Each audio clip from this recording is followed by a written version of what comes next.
Oh, hi, everybody. It's Brian Dunaway, and we're doing something different today. We're going to be looking at the Anbernic RG34XX SP, just launched this week, May 16th, 2025, or around that time, is their new foldable version of their handheld. I already had purchased last year the RG35XX SP, which was a little bit larger screen. And Anbernic was kind enough to send this in for review. Now, this is something new for us. We don't usually do reviews based on, uh, getting free stuff. So we're going to give it a try. This may be the last one Anbernic sends me. Not because I'm going to give it a bad review, but I'm going to give an honest review. I appreciate the thought, and I already love Anbernic stuff, and I was probably going to order this anyway, but I got it for free, and just want to let you guys know that. And hopefully, in the upcoming weeks, I'm going to send this off to Scott, let him take a gander at it, and then we're going to give it away. We're going to give it away to our community. So thank you to Anbernic for that. And let's take a look at it. And one of the reasons why we're very honest about our reviews here, especially about these Anbernic handhelds, is we have a pretty large community on our Discord server for Frog Pants that already purchases every handheld they can find, whether it be the Miu Mini Flip, which is coming out, or the Anbernic. We got a bunch of handheld lovers. We cannot BS our way through this, but this is kind of a first look. And I'm going to kind of get my hands a little bit on this. And then if you have questions of something that I missed, you have questions beyond what I show here, then let us know.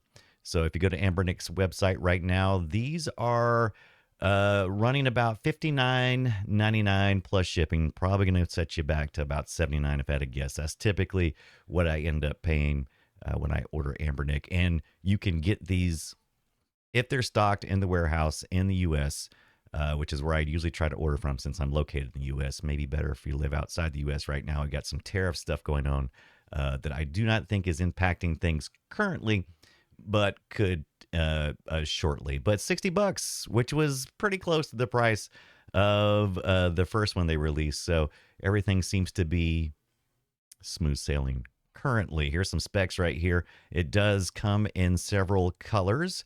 I received the gray is what I think they call it, but it has this nice purple, these purple colors. Let's take a look at this from the top side. Yeah, it comes with these nice little purple colors. You can see the first one I ordered was more like my original silver Game Boy Advance SP that I had, and this has it's a little more, a little fancy. Got a little different color purples. Got your D-pad still. Oh, but what is really new here, though, and this is what most people are probably the most excited about, are these two little analog sticks. And we'll get that just in a minute. But it comes in indigo, this Pokemon yellow, which is not what came in this box. Even though the box showed the Pokemon yellow, it came as this gray. There's also a black as well. As you can tell, it's got multiple places you can put the hinge, I suppose, right? So I don't know why I don't want to do a 45-degree angle, but that's that's listed. 90. Now it's not clicking into place when you do this, but it is. I don't know if you can tell. I mean, it's not stiff, but it's firm. Yeah, which was how the first one was too. I think they had a really good hinge, and I think they stuck with it.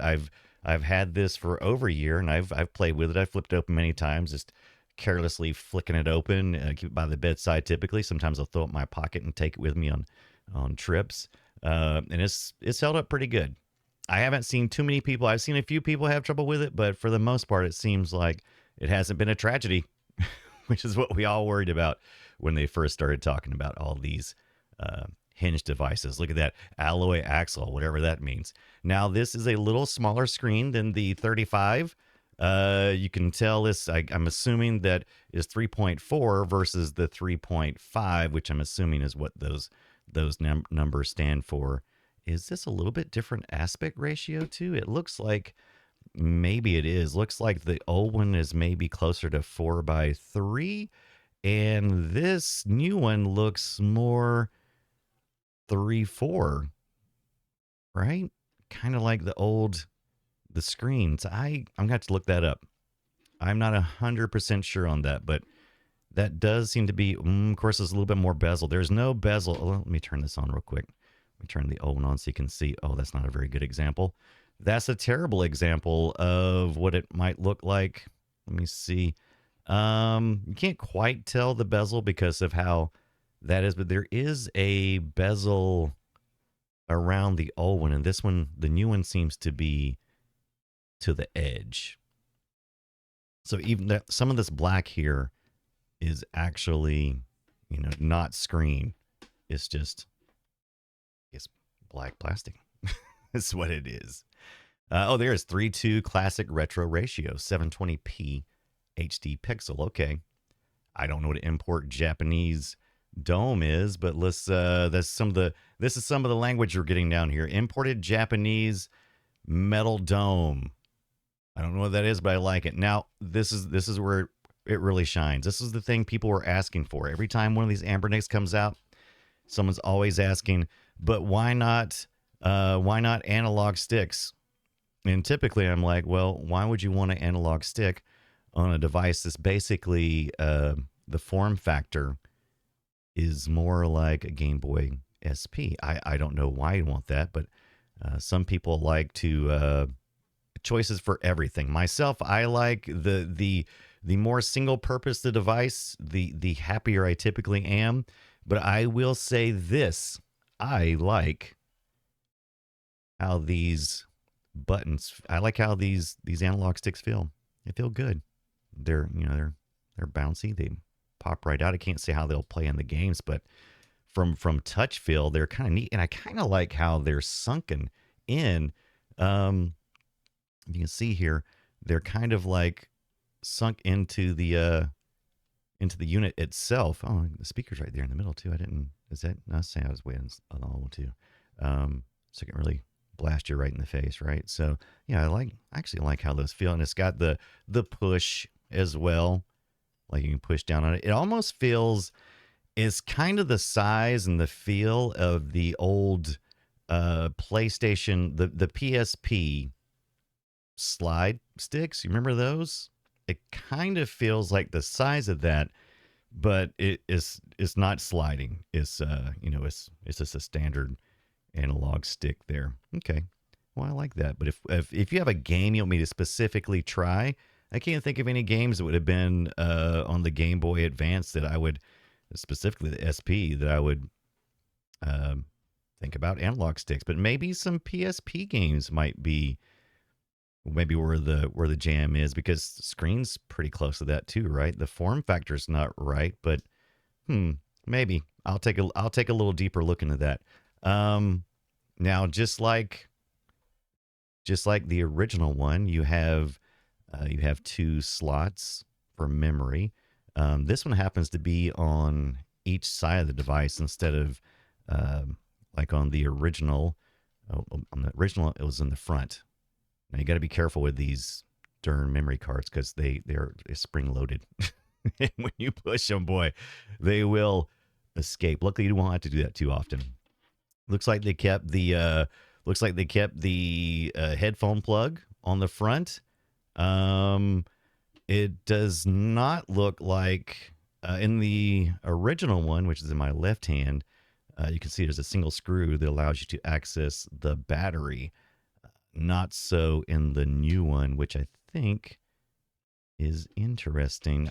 But I've never had any need to replace the battery on my original one.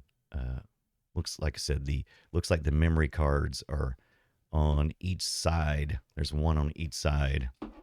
Usually would have your firmware operating system on one side and your ROMs on the other. You can't order these things hardly without getting their crappy collection of ROMs. Some people probably like them and appreciate it, but I'm not a big fan. Looks like they've got the buttons back again. Looks very similar to the other one. They're very close in size. It is a USB-C charge and the micro or mini HDMI. I never can remember if those are which one. It says HD is what it says. Okay, so I don't know what that means. It's got a power. It's got your power light and probably charge light. I think below that. Um, get your power button, your reset button. So yeah. I've been very satisfied with my 35. I mostly just play Game Boy Advance games on it though because I'm such a snob that way.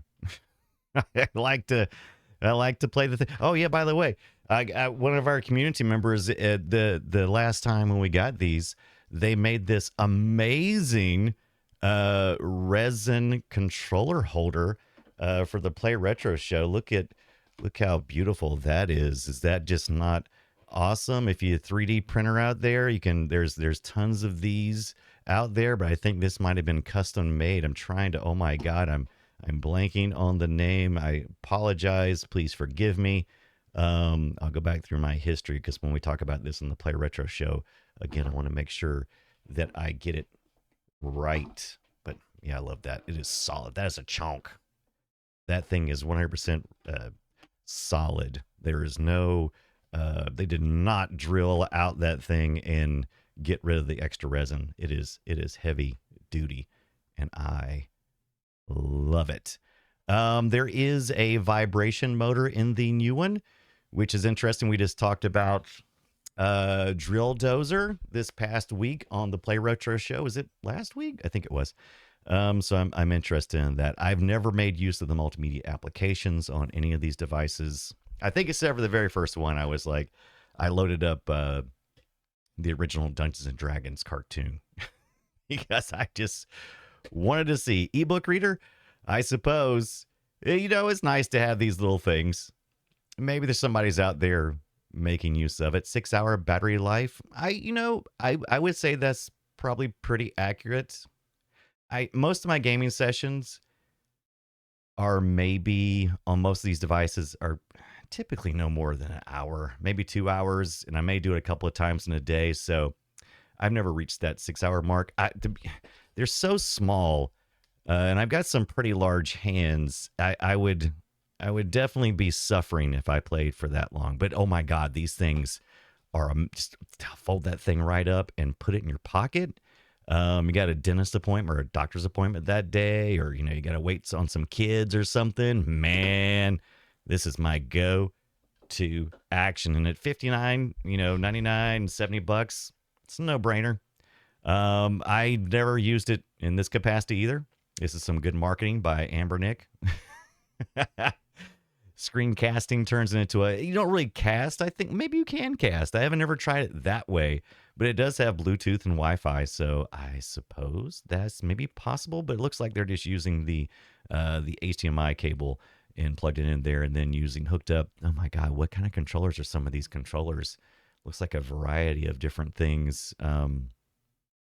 But yeah, the Bluetooth, you can pair your Bluetooth. I've never paired more than two at a time. I did try it early on with a friend to see if it could do some stuff. And it's fine. It was fine. I mean, it's fun, I suppose, to go over somebody's house who hasn't played any retro games. If you have some friend who's like thinking about getting into retro gaming, it's awful convenient just to throw in a mini HDMI cable and grab a couple of controllers and head over to somebody's house and show them about 5 minutes of fun. But really where it shines is that single player experience. But maybe some of these other games, like maybe some of these, I don't know, some battle games. Hey, there it comes. Look at that. Are you sure we're talking about the Anbernic RG34SS XSP, in case you didn't know? Thanks, lower third. Handheld mode. Yeah, do it like that. Stream AAA games, never done that. You got your D-pad, your menu button, which comes in pretty handy while you're playing a game. You can hop right out just by hitting that. That works pretty good. No, I'm still not totally sold on these shoulder buttons on any of these small handhelds like this. It works fine. 2 gigabytes of memory. High fidelity speaker is pretty loud. I did listen to it earlier, and I cranked it up. I can't really show that to you here, but it is pretty loud. It works pretty good. Okay, well, that's about what I have for my first impressions. I've played just a little bit. I fired up Driver because we're playing that this week on the PlayStation. It worked about as well as I thought with the analog sticks. I played some Pac-Man on the FB Neo emulator. I did a little bit of that, and from my limited experience so far, it's fine. It works great. It's as advertised for $60. You're going to get a much superior experience to some of those little junky handhelds you can find at like Walgreens for $30 or whatever. So if you have that nostalgia for the Game Boy SP, screen's kind of small. So you can kind of guess. I mean, trying to compare it to something. Here, how about this? Here's an iPhone. What I got? An iPhone 16, the biggie. I got the biggie here. So let's so that's, I mean, come on. I mean, it's a so it's that size. So if your eyes are good enough to see that, it's good. Just get a little closer like I do. That's what I usually do. Just get the size isn't there, just get a little closer. Now I've got two. I could do it in stereo maybe. Could do some of that. All right. If you enjoyed this review, be sure to like and subscribe down below. This is more of a first look than a review, right? So if you've got specific questions that you're curious about with this new RG34XXP before you order it, put a comment down below or head over to the Discord server. We've got tons of Anbernic people out there, Miu Minis, different devices. Ask me, I'll ask the community, and we'll get some more information, and I'll be sending this off to Scott before too much longer after I get my good time out of it. Right, Scott? Whoa! I am sending Scott another machine to look at. It's this one, which we have not reviewed yet, but we also received this one for review. It is the green. I'm gonna let Scott probably tackle this, and maybe I'll look at it before I send it off. We'll just have to see how it goes. But this is the RG34XX, which is, I guess, the equivalent of this, but just not the foldable. The screen looks larger though. Maybe no, it's got that little bezel thing around the edge. Okay, but we'll be talking more about this too, and it does have a little screwy thing there. We can unscrew it. No analog sticks. Nice little speaker there. It's one of those things. Coming soon to review for you. Thank you, guys. I'll see you Monday nights at 6 p.m. Eastern Time for the Play Retro Show. And we've been talking about the Anbernic RG34XX SP sent to us for review from Anbernic. Thank you, guys. See you around. And remember, play something retro.